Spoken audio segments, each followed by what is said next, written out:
చాలామంది వృద్ధాప్యంలోకి వెళ్ళిన తర్వాత ఎందుకు నీ గర్భంలో పుట్టిన బిడ్డలు నిన్ను విడిచిపెట్టి వెళ్ళిపోతారో తెలుసా? నిన్ను ఒంటరి వాడిని, ఒంటరి దానిని చేసి ఎందుకు వెళ్ళిపోతారో తెలుసా? నీ యవ్వన బిడ్డలు వివాహాలు చేసుకొని వారి యవ్వన వయస్సులో ఉన్నప్పుడు దేవుని స్థానంలో వాళ్ళని పెట్టినావు. దేవుడు ఉండవలసిన స్థానంలో నీ బిడ్డలను ఉంచినావు. నీ బిడ్డలను చూసుకుంటే కొంతమంది మురిసిపోతూ ఉంటారు. వారి అందం చూసి, వారి యొక్క పర్సనాలిటీస్ చూసి, వారి చదువులను చూసి, నా కొడుకు డాక్టర్ అండి, నా కొడుకు ఇంజనీర్ అండి, నా బిడ్డ ఈ చదువులు చదివిందండి, నా బిడ్డ మెరిట్ స్టూడెంట్ అండి అని తల్లిదండ్రులు యవ్వన వయసులో ఉన్న ఆ బిడ్డలను చూసి మురిసిపోతూ ఉంటారు. దేవుని కంటే ఎక్కువగా ఆ బిడ్డలకి ప్రథమ స్థానం ఇస్తూ ఉంటారు. కొన్నిసార్లు మమ్మీ నా ఎగ్జామ్స్ అయిపోయినాయి, నేను ఏపీ ట్రైన్కి వస్తున్నాను సికింద్రాబాద్ నుంచి, నేను రాగానే ఒక మంచి పులిహార చేసి పెట్టు మమ్మీ అని ఫోన్ చేస్తుంది. 7 o'clock ఎక్కి 10 o'clock బెల్లంపల్లిలో దిగుతుంది ఆమె. అయితే ఈ తల్లి ఏం చేస్తుందంటే, ఆదివారం ఎక్కడ ఉండాలా చెప్పండి? మందిరంలో ఉండాలా. మందిరంలో స్తుతించి గణపరచవలసిన ఈ తల్లి, అమ్మో నా బిడ్డ 10 గంటలకు వచ్చేస్తున్నది, నా బిడ్డకి పులిహార అంటే చాలా ఇష్టం, నా బిడ్డకి చేపల కూర అంటే చాలా ఇష్టం అని బైబిల్ పట్టుకొని మందిరానికి రావాల్సిన ఈ తల్లి బుట్ట పట్టుకొని ఎక్కడుంటుంది చెప్పాలా? కూరగాయల మార్కెట్లో ఉంటుంది. చూడండి, నీ బిడ్డ వస్తున్నదని యేసయ్యకి గుడ్ బై చెప్పినావు, న్యాయమేనా నీకు? జాగ్రత్త, ఈ టీవీ ప్రోగ్రాం చూస్తున్నావు, ఈ ప్రాంగణంలో నువ్వు ఉన్నావు. నీ బిడ్డలను ప్రేమించొద్దని కాదు, ప్రేమించు. ఆమేన్. నీ భర్తని ప్రేమించొద్దని కాదు, నీ భార్యను ప్రేమించొద్దని కాదు, ప్రేమించు. కానీ ఎవరి తర్వాత ప్రేమిస్తావంటే యేసయ్య తర్వాతనే. You must give right place to God. Hallelujah. కొంతమంది తల్లిదండ్రులు అండి బిడ్డలకి చాలా ఇంపార్టెన్స్ ఇస్తారు. చివరికి ఒక దినమున ఆ బిడ్డలు విడిచిపెట్టి వెళ్ళిపోతుంటే గుండెలు పగిలిపోయి ఏడుస్తూ ఉంటారు. అందుకనే దేవుడు అంటున్నాడు, నాతో ఎవరిని పోలుస్తారు మీరు? నేనెవరిని, వారెవరు? ఆమేన్.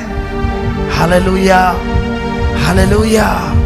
అందుకనే చదవండి సంఖ్యాకాండం 33వ అధ్యాయం 55వ వచనం. అయితే మీరు మీ ఎదుట నుండి ఆ దేశ నివాసులను వెళ్ళగొట్టని ఎడల మీరు వారిలో ఎవరిని ఉండనిచ్చెదరో, మీరు వారిలో ఎవరిని ఉండనిస్తారో వారు మీ కన్నులలో ముండ్లుగాను మీ ప్రక్కలలో శూలములుగాను ఉండి. చాలు. చూడండి, దేవుని యొక్క స్థానము ఎవరైతే ఆక్యుపై చేస్తున్నారో వారిని మనం వెళ్ళగొట్టకపోతే వారు ఎట్లా తయారవుతారంటే మన కండ్లకి చెప్పండి ముండ్లుగాను, మన దేనికి శూలములుగాను ఉండి మీ ప్రక్కలో చాలు శూలములుగాను మారిపోతారట. చూడండి, దేవుని కంటే ఎక్కువగా మనం దేనికి ప్రాధాన్యత ఇచ్చినా అది మనకి ముళ్ళుగా మారిపోతుంది. హల్లెలూయా. అది ముళ్ళు, అది మనకి శూలంలాగా మారిపోతుంది. కానీ మనం ఎవరికి ప్రాధాన్యత ఇద్దామంటే యేసయ్యకి ప్రాధాన్యత ఇద్దాం.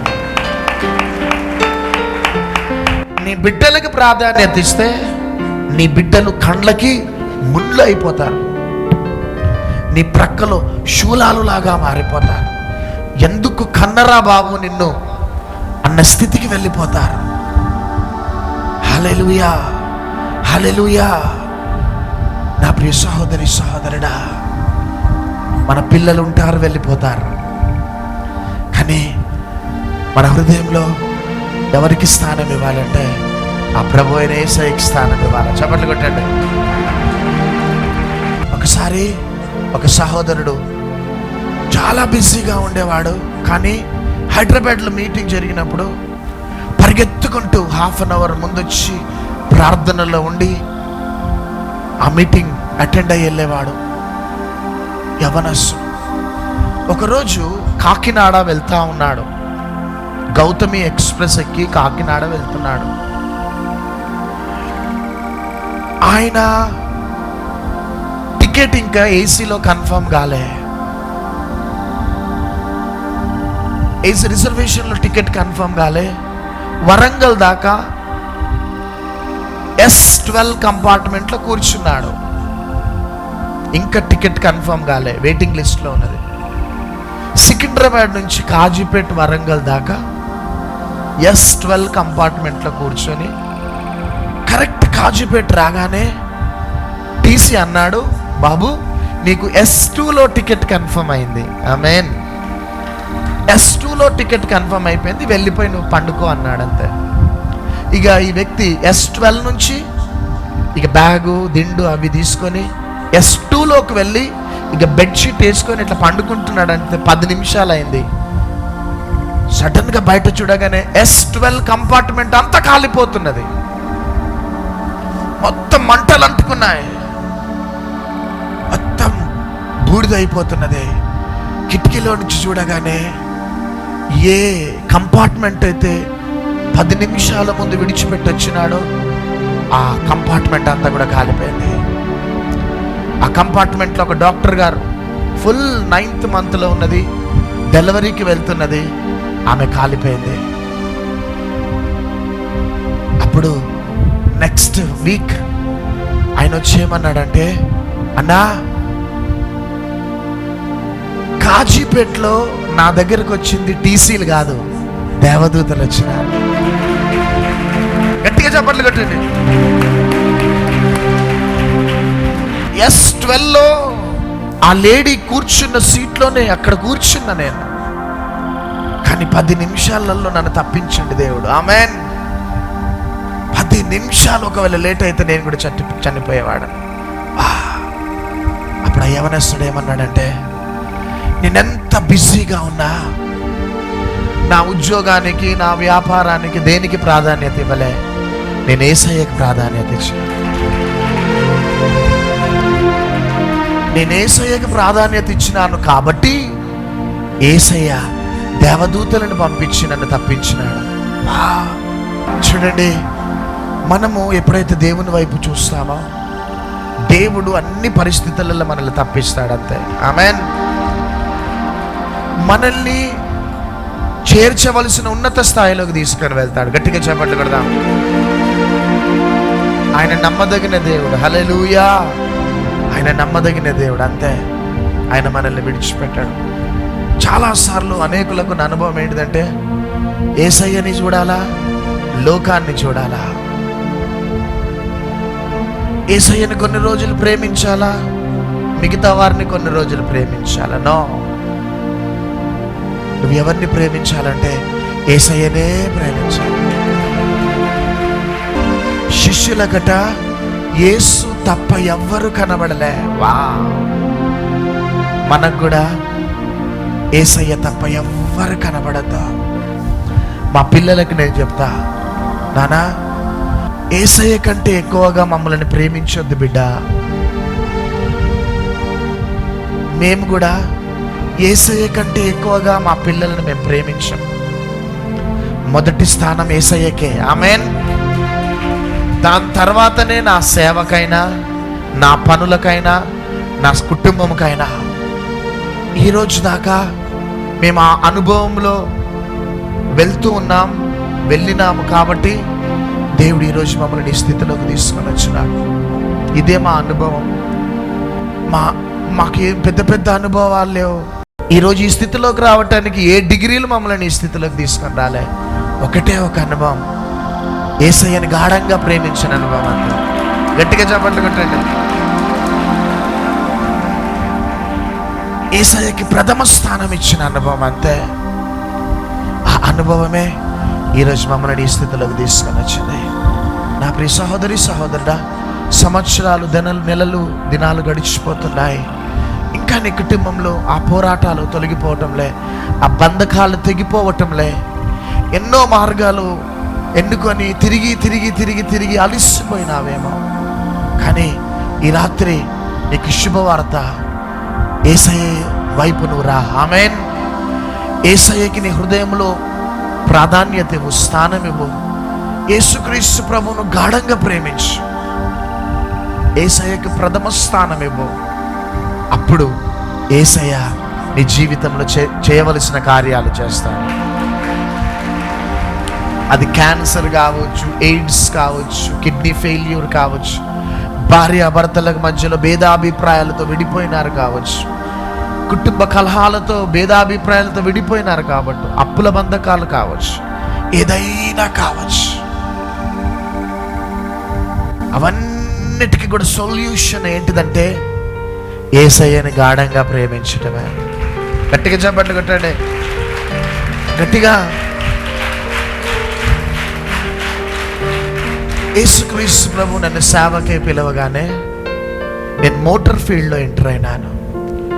ఆ మోటార్ ఫీల్డ్ ఏం చేసిందంటే నన్ను నిలువున ముంచేసింది. చివరికి నా పరిస్థితి, ఆదివారము మందిరంలో ఉండవలసిన నేను గ్యారేజ్లో ఉండేవాడను. ఎందుకంటే ఆ వెహికల్స్ బ్రేక్ డౌన్ అయిపోయేటి. దానిని ఎక్కడి నుంచో అడవిలో నుంచి తెచ్చి గ్యారేజ్లో పెట్టి ఆ మెకానిక్తో మొత్తం గ్రీజ్ అంతా పూసుకొని కూర్చోవాలి. మందిరములో ఉండవలసిన నేను కొన్నిసార్లు దైవ సేవకులు ఇంటికి వచ్చి గృహ కూడికలు పెడుతున్నప్పుడు మా గృహములో గృహ కూడిక పెట్టే టైంలో నేను గ్యారేజ్లో ఉండేటండి. ఎట్లుండేటంటే మొత్తం ఆయిల్ గ్రీజ్ అంతా పూసుకొని నేనే జీప్ కిందకు పోయి నట్లు పానాలు, అంత భయంకరమైన స్థితి. పాస్టర్ గారు అడిగేవారు మమ్మీని, అమ్మ ప్రవీణ్ బ్రదర్ ఏడమ్మంటే గ్యారేజ్లో ఉన్నాడు పాస్టర్ గారు. ఈరోజు ఆదివారం కదా చర్చిలో ఉండాలా, ఏడి అంటే గ్యారేజ్లో ఉన్నాడు పాస్టర్. ఈ విధంగా నేనేం చేస్తున్నానంటే దేవుని కంటే ఎక్కువగా బిజినెస్కి ఇంపార్టెన్స్ ఇచ్చిన, దేవుని కంటే ఎక్కువగా నా మోటార్ ఫీల్డ్కి నేను ఇంపార్టెన్స్ ఇచ్చిన. ఆ మోటార్ ఫీల్డ్ ఏమైపోయిందంటే నా కళ్ళకి ముండ్లుగా మారిపోయింది. నా ప్రక్కలో ఒక శూలములాగా మారిపోయింది. చివరికి ఆ మోటార్ ఫీల్డ్ ఏం చేసేసిందంటే నన్ను నిలువున ముంచేసిందంటే. ఒకటే రోజు అన్ని యాక్సిడెంట్స్ అయిపోయినాయి. తల మీద 4.5 లక్షల అప్పు, వెహికల్స్ అన్ని ఒక్కటే రోజు యాక్సిడెంట్ అయిపోయినాయి. అప్పుడు చూడాలా మా పరిస్థితి. మా వయసు అప్పుడు ఎంత? 25 ఇయర్స్ అండి. 25 ఇయర్స్ అప్పుడు మా తల మీద 4.5 లక్షల అప్పు, చిన్న వయసు.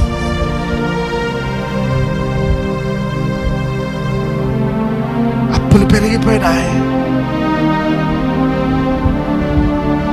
జీప్ చూస్తేనేమో పోలీస్ స్టేషన్లో ఉన్నది, ఆటో చూస్తేనేమో గ్యారేజ్లో ఉన్నది. నాకు కాలుకి యాక్సిడెంట్ అయిపోయింది, హాస్పిటల్లో ఉన్న, తల మీద అప్పులు. అప్పుడు యేసయ్య అన్నాడు, నానా నాకంటే ఎక్కువగా నీ వ్యాపారానికి, నీ మోటార్ ఫీల్డ్కి ప్రాధాన్యత ఇచ్చినావు. ఈరోజు అది నీకు ముళ్ళు ప్రక్కలో శూలంలాగా మారిపోయింది. ఈరోజు కానీ అన్నిటికంటే ఎక్కువగా నాకు స్థానం ఇస్తే నిన్ను దేశం యొక్క ఉన్నత స్థాయిలో తీసుకెళ్ళాను. గట్టిగా చప్పట్లు కొడదాం. హల్లెలూయా. ఆ రోజు పాయిజన్ బాటిల్ తీసుకున్నాం, నేను మమ్మీ లెటర్ రాసినాం. ఇదిగో అప్పులు ఎక్కువైపోయి మేము ఆత్మహత్య చేసుకొని చనిపోతున్నాం, దీనికి ఎవ్వరు బాధ్యులు కాదు, మేమే చనిపోతున్నామని మా బెడ్రూమ్లో లెటర్ రాసి ఒక పాయిజన్ బాటిల్ తీసుకొని ఇక చనిపోదాం అని యేసయ్యని అడిగినాం. యేసయ్య, నువ్వు వద్దన్న పని చేసినాం, నీకంటే ఎక్కువగా ప్రాధాన్యత ఇచ్చినామయ్యా, మేమేం చనిపోతున్నాం, నీ చిత్తం ఉంటే పరలోకంలో మమ్మల్ని జ్ఞాపకం చేసుకునని మేమిద్దరం, నేను మమ్మీ మోకరించి ఏడుస్తూ ప్రార్థన చేస్తుంటే మా బెడ్రూమ్లో యేసయ్య మమ్మల్ని పిలిచినాడు. యెరూషలేమా యెరూషలేమా, కోడి తన రెక్కల క్రింద బిడ్డలని కాపాడినట్లు ఎన్నో మార్లు మిమ్మల్ని నేను కాపాడాలనుకున్నా, మీరు నా మాట వినలే. ఈరోజు మీ ఇల్లు పాడుదిబ్బగా మారిపోయింది, కానీ ఈరోజు మీరు మాత్రం మీ జీవితాన్ని నాకు ఇస్తే మిమ్మల్ని ఎక్కలేనంత ఎత్తైన కొండ మీదకి నేను మిమ్మల్ని ఎక్కిస్తాను. ఎంత మంచి దేవుడు యేసయ్య, ఎంత మంచి దేవుడు యేసయ్య, ఎంత మంచి దేవుడు యేసయ్య, ఎంత మంచి దేవుడు యేసయ్య, ఎంత మంచి దేవుడు యేసయ్య. నీ పేదరికంలో అందరు నిన్ను విడిచిపెట్టి వెళ్ళిపోతారు, కానీ నీ పేదరికంలో నీతో ఉండేది యేసయ్య ఒక్కడే, యేసయ్య ఒక్కడే. నిన్ను ఎవ్వరు ఓదార్చలేరు, ఎవ్వరు ఓదార్చరు, ఒక్కరే నీతో ఉండేది ఆ యేసయ్య ఒక్కడే. ఆ యేసయ్యను విడిచిపెట్టకు ప్లీజ్, యేసయ్యను విడిచిపెట్టకు, యేసయ్యను విడిచిపెట్టకు. ఈ టీవీ ప్రోగ్రామ్ చూస్తున్న సహోదరి, నీ జీవితంలో కూడా ఈరోజు ఏదో అద్భుతం జరుగుతున్నది. రాత్రి మోకరించిన వారి చేతులు పైకెత్తి నాతో పాటు ఈ మాటలు చెప్పండి. యేసుక్రీస్తు ప్రభువా, నీవు లోక రక్షకుడవని, నా పాపాల నిమిత్తం కల్వరి శిలువలో రక్తం కార్చి ప్రాణం పెట్టి మరణించి తిరిగి లేచినావని, పరలోకానికి వెళ్ళి మరలా రాబోతున్నావని నేను నమ్ముచున్నాను. నీవు దేవుడవని నేను నమ్ముచున్నాను. నా హృదయంలోకి రమ్ము, నాకు దేవుడిగా ఉండము. యేసుక్రీస్తు నామములో అడిగి వేడుకొంచున్నాము తండ్రి, ఆమేన్, ఆమేన్, ఆమేన్. యేసుక్రీస్తు ప్రభు లోకరక్షకుడని నీవు హృదయమునందు విశ్వసించి నోటితో ఒప్పుకున్నావు కాబట్టి ఈరోజు నువ్వు రక్షింపబడ్డావు.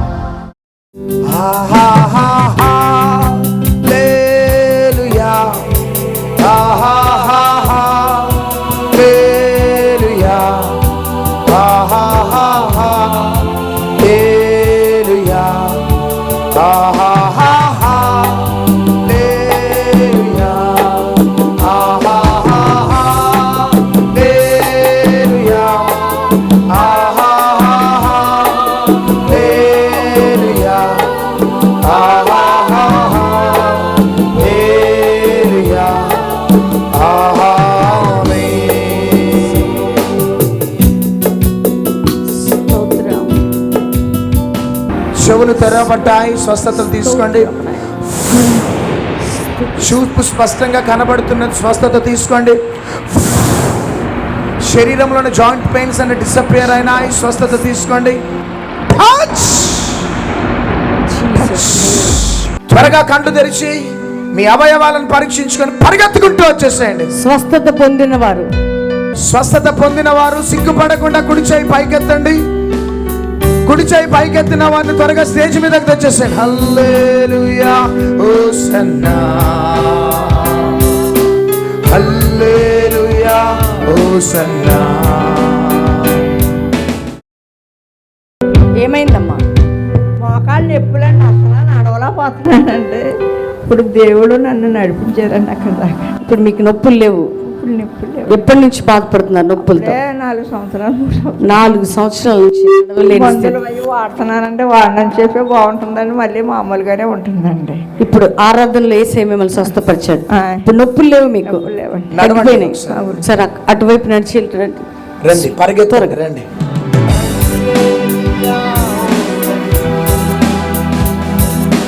హల్లెలూయా హోసన్నా, హల్లెలూయా హోసన్నా, హల్లెలూయా. నాకు లివర్ పైన వాటర్ పడితే వాటర్ తీసారండి. ఒక 6 నెలలు అవుతుంది. ఊపిరి తీసుకున్నప్పుడు చాలా భయంకరమైన నొప్పిగా ఉండేది. నేను ప్రేయర్ స్టార్ట్ చేసే ముందు కూడా గట్టిగా ఊపిరి తీసాను. అసలు నొప్పి వస్తుందా రాదని చాలా విపరీతమైన నొప్పిగా ఉంది. నేను ప్రేయర్ అయిన తర్వాత మళ్ళీ ఊపిరి తీసుకుని చూస్తే చాలా చక్కగా ఫ్రీగా ఉందండి. దేవునికి స్తోత్రం. నా పేరు దేవి అండి. 10 సంవత్సరం నుంచి హార్ట్ ప్రాబ్లం అయితే ఇందాక చాలా ఎక్కువగా గుండెలో నొప్పి కింద వచ్చేసింది. ఏం చేయననేసి ఏడుపు వచ్చేసింది. ఇప్పుడు ఏం జరిగింది? వాంతి జరిగింది. అప్పుడు ప్రార్థన చేశాక తగ్గిందమ్మా. 10 సంవత్సరాల నుండి బాధపడుతున్నావమ్మా? వెళ్ళు. నాకు 2012లో టోటల్ థైరాయిడ్ గ్రంథి తీసారని థైరాయిడ్ వస్తే అప్పటి నుంచి 20 ట్యాబ్లెట్స్ పైన వేసుకుంటున్నానండి. అయినా చాలా నరకయాతనలు అనుభవించేదానండి.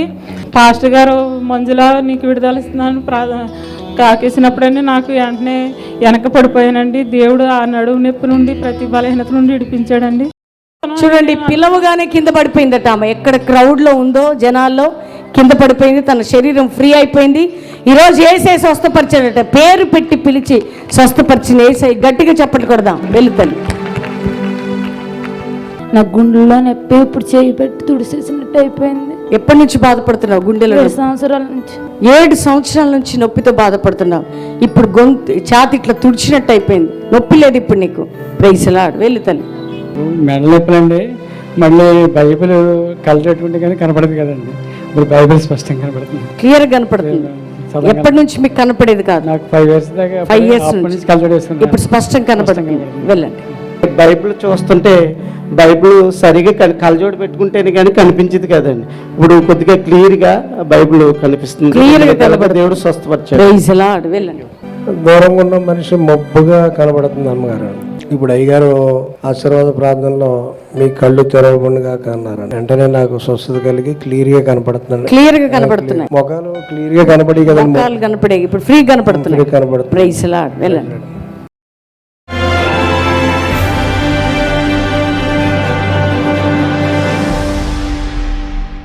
ప్రైజ్లార్డ్ అండి.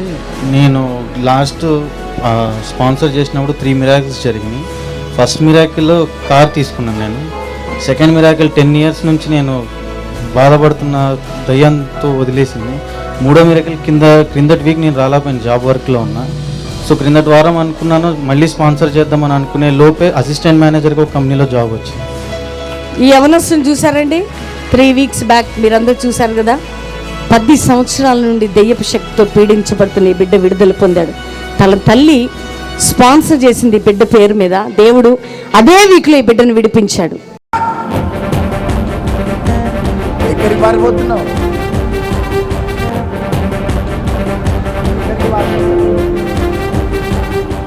ఈ యవనస్తుడు సంథింగ్ ఎవరో ప్రియులు చనిపోతే సమాధి భూస్థాపన కార్యక్రమానికి వెళ్ళినాడు. ఆ దయ్యం పట్టింది. అవునా? చెప్పు. అవును. గట్టిగా చెప్పు. అవును. ఎందుకు పట్టుకున్నావేనని? చంపుదామని. ఎన్ని రోజులు అవుతుంది పట్టుకొని? 10 సంవత్సరాలు. వెళ్ళిపోతావా? ఇక వెళ్ళిపోతావా?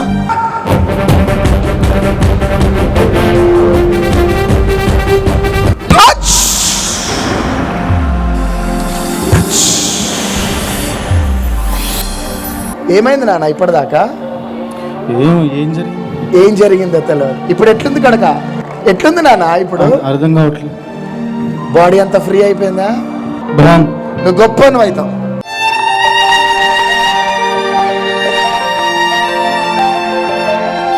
ఏసయ్య నీ పాపాలు ఏంటి బిడ్డ? ఎంత పాపం చేశానో నాకే తెలియదు. ఏం జరిగిందో 10 సంవత్సరాలు నాకు అర్థం కాదు. చూడండి, పాపం యేసయ్య నిన్ను క్షమించండు బిడ్డ. యేసయ్యకు నువ్వు కావాలట కొడుక. నువ్వంటే యేసయ్యకు చాలా ఇష్టమట. మీరు లేకపోతే చచ్చిపోయేవాడిని. యేసయ్య మంచి దేవుడు నాన్న. యేసయ్య కోసం బ్రతుకు. ఇట్లాంటి అనేక యవనస్తుల కోసమే యేసయ్య పరిగెత్తుకుంటూ ప్రతి ఆదివారం హైదరాబాద్ లో అడుగు పెడుతున్నాడు. గట్టిగా చప్పట్లు కొట్టండి బిడ్డ. వాళ్ళ మమ్మీ చూడు పాపమ్మ. 3-4 వారాల నుంచి తీసుకుంటున్నాను అన్నవారు. స్థలానికి స్పాన్సర్ చేశాక ఇవాళ కారుకునే అవకాశం ఇచ్చాడు దేవుడు. ఎంత మంచి దేవుడు యేసయ్య. ఆ బిడ్డలో ఎప్పుడు చూసినా పాపం ఆవేశయ్యా. నీ కుమారుడు గొప్పోడవుతాడమ్మా, గొప్పోడవుతాడు.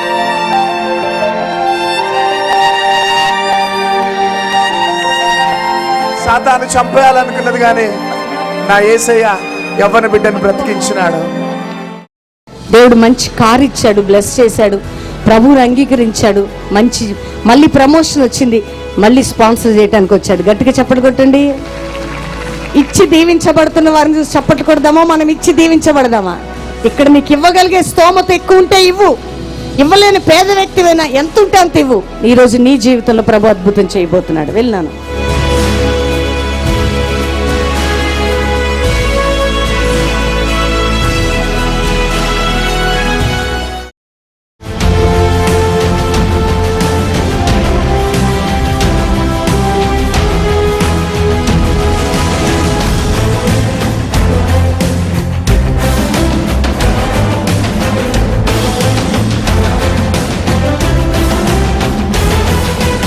నీ దుఃఖ దినాలు సమాప్తం చేసేవాడు, నీ మారాన్ని మధురంగా మార్చేవాడండి.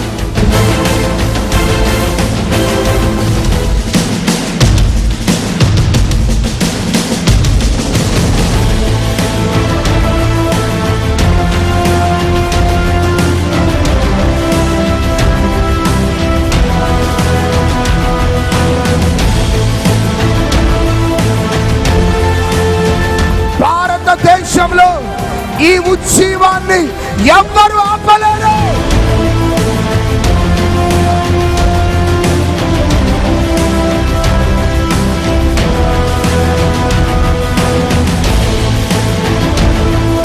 గత 15 సంవత్సరాలుగా వ్యాపారం చేస్తున్నాను. ఇదే వ్యాపారం. ఇంతమంది జనం ఎప్పుడు చూడలేదు.